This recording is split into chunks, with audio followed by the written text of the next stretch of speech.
Maria Bunda yang berbelas kasih. Pertama-tama Pak perkenalkan dulu. Baik, perkenalkan nama saya Drawati Sadaka. Perkenalkan nama saya Maria Dewi Walino. Nama saya Nurhayati Firmanto. Perkenalkan nama saya Margareta Marefa. Saya Februari Sinto. Saya Ilham Abdul. Shalom dan salam sejahtera bagi kita semua. Syukur kepada Tuhan karena belas kasih-Nya kita malam ini dapat berkumpul di tempat ini dengan keadaan sehat. Nah, saudara-saudara terkasih, malam ini kami akan membawakan Maria Bunda yang berbelas kasih. Di sini kita diajak untuk mendalami bagaimana Maria Bunda yang berbelas kasih dalam kehidupan kita sehari-hari. Kita buka puji syukur nomor 632.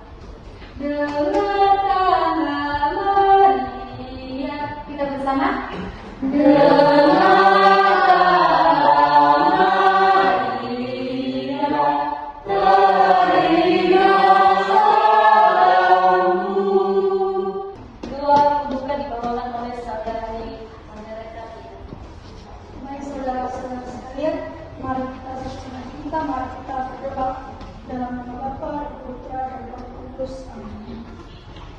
Allah Bapa yang Maha Pengasih, kami bersyukur atas berkat yang masih Engkau berikan kepada kami hingga pada hari ini.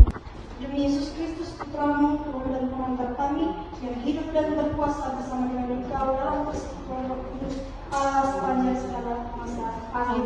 Dalam Bapa dan Putra dan ini ada mengungkapkan pengalaman hidup tokoh terdekat dalam kehidupan kita sehari-hari.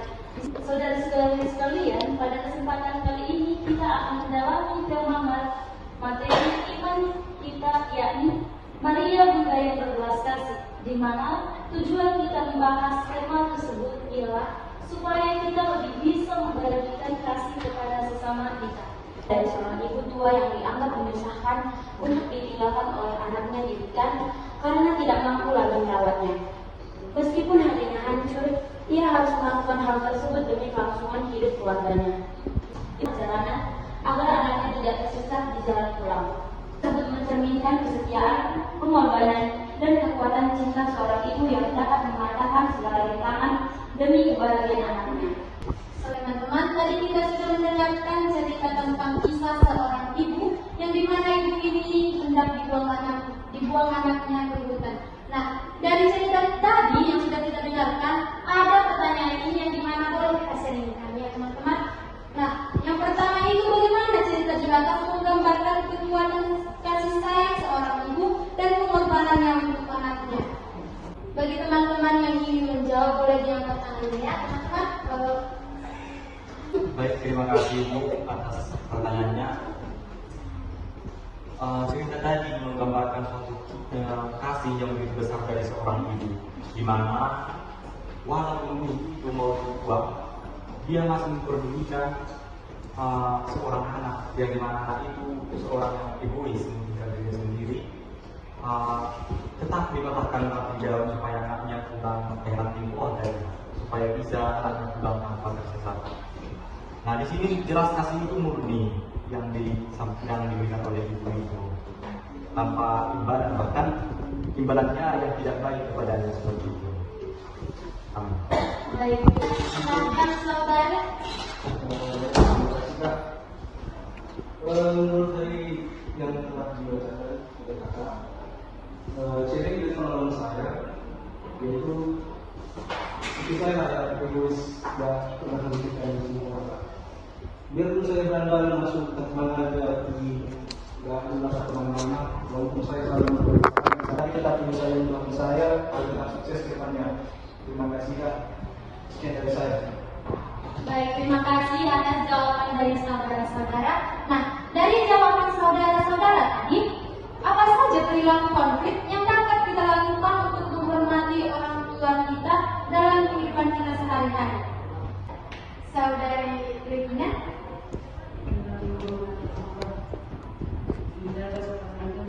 Cara bicaranya dan menghargai bagaimana Allah membina atau membina kita dalam perbuatan yang baik, dalam perbuatan baik maupun tidak. Saudari Stevi mau menambahi?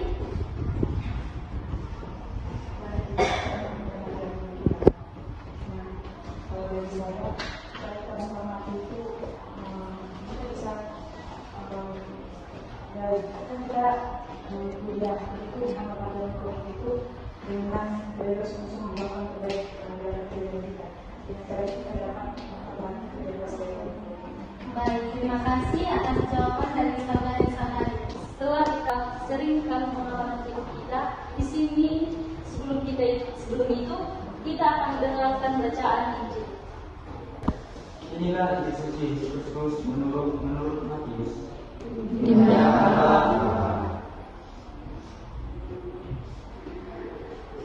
Ketika orang-orang Farisi mendengar bahwa Yesus telah membuat orang-orang sedemikianlah sabda Kristus. Saudara-saudara yang terkasih, pada hari ini dihadapkan pada firman Allah yang mengatakan bahwa fondasi iman dan kehidupan kita adalah. Baik saudara-saudara yang terkasih, setelah kita mendengarkan pertemuan singkat dan mendengarkan diri kita pada hari ini, kita diminta untuk menggali pengalaman iman Kristen kita hari ini mengenai tema kita, yaitu Maria, Bunda yang berbelas kasih, yang menjawab pertanyaan-pertanyaan sebagai berikut. Yang pertama, apakah menurut Anda mudah untuk menerapkan hukum kasih seperti yang dilakukan Bunda Maria tentang kasih dalam kehidupan kita sehari-hari? Jika itu mudah, mengapa iya? Jika tidak, mengapa tidak? Ya, saudara. Baik, terima kasih Bang. Salah satu contohnya seperti saya. Mungkin saya pernah berbuat kesalahan pada semua orang ataupun ada orang kesalahan. Tetapi saya tetap memegang teguh doa yang dari Bunda Maria itu tercerita kepada aku menurut perkataannya. Ketika orang mengatakan pikiran doa, tetapi sebenarnya itu sangat mudah. Ketika perasaan kita sulit, ya itu berarti iman kita belum teguh. Kita belum berani melangkah seseorang. Yang artinya, mari kita saling memaafkan, bersatulah tetap merangkul depan. Itu menurut saya. Sekian dan terima kasih. Terima kasih saudara. Berarti menurut saudara menerapkan hukum kasih itu mudah? Mudah. Pertanyaan yang kedua, baik saudara-saudara yang terkasih, setelah kita menggali pengalaman iman Kristen kita, ada tindakan yang harus kita lakukan dalam kehidupan kita sehari-hari untuk menumbuhkan iman kita. Yang pertama adalah hendaknya kita menghormati dan merawat tubuh kita dan anggota keluarga lainnya dengan kasih sayang dan penuh perhatian. Yang kedua, mengedepankan sikap rendah hati dan kerendahan hati dalam berinteraksi dengan orang lain. Yang ketiga, menjadi teladan dalam menunjukkan belas kasih. Saudara-saudari, Saudara-saudara yang terkasih, mari kita satukan hadirin pikiran kita bagi pemimpin gereja, bagi orang tua, bagi keluarga di rumah ini, bagi kita yang berkumpul di sini. Mari kita satukan doa yang diajarkan Yesus Kristus kepada kita.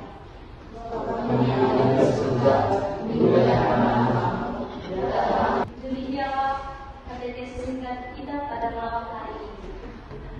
Saudara-saudari, mari kita satukan kita berdoa dalam nama Tuhan Putra dan Roh Kudus. Amin.